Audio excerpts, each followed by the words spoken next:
நல்லது பண்றதுக்கு அரசியலுக்கு வாங்கடா, கொலை அடிக்கிறது கொலை பண்றதுக்கு மாடா அரசியலுக்கு வரீங்க. ஜனநாயகன் படம் பைரசி இணையதளங்களில் கசிந்தது பற்றி சினிமா நட்சத்திரங்கள் பலரும் கடும் அதிர்ச்சியுடன் கருத்து தெரிவித்து வருகின்றனர்.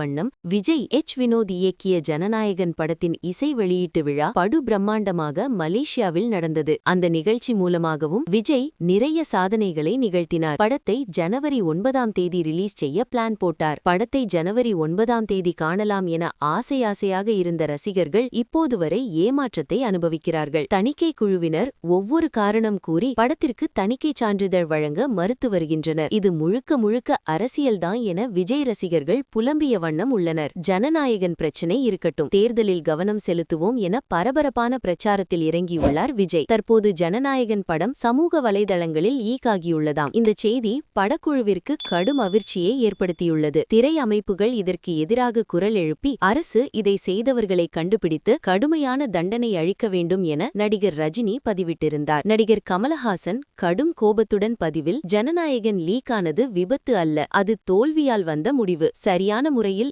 எல்லாம் நேரத்திற்கு நடந்திருந்தால் இது நடந்திருக்கது. சான்றிதழ் அளிப்பதில் ஏற்பட்ட தாமதம்தான் இந்த பைரசிக்கு வாய்ப்பு ஏற்படுத்தி கொடுத்திருக்கிறது என கமல் பதிவிட்டிருக்கிறார். ஹார்ட் பிரேக்கிங் அண்ட் அன்ஃபேர் என சூர்யா பதிவிட்டுள்ளார். நடிகர் சிவகார்த்திகேயன் போட்டிருக்கும் பதிவில் இதற்கு காரணமானவர்கள் மீது கடும் நடவடிக்கை எடுக்க வேண்டும் என கூறியுள்ளார். படத்தை எடுத்தவர்கள் நிலையை நினைத்து கூட பார்க்க முடியவில்லை என ஆர்ஜே பாலாஜி பதிவிட்டுள்ளார். இந்த சம்பவம் ஒட்டுமொத்த சினிமா துறையையே பாதிக்கும் என சிரஞ்சீவி கூறியுள்ளார். இத பத்தி நீங்க என்ன நினைக்கிறீங்க? யாரா இருந்தாலும் இந்த மாதிரி ஒரு காரியத்தை செய்யக்கூடாது. பல பேருடைய உழைப்பு வீணாக்கிவிட்டது. பார்ப்போம் என்ன நடவடிக்கை எடுக்கிறார்கள் என்று.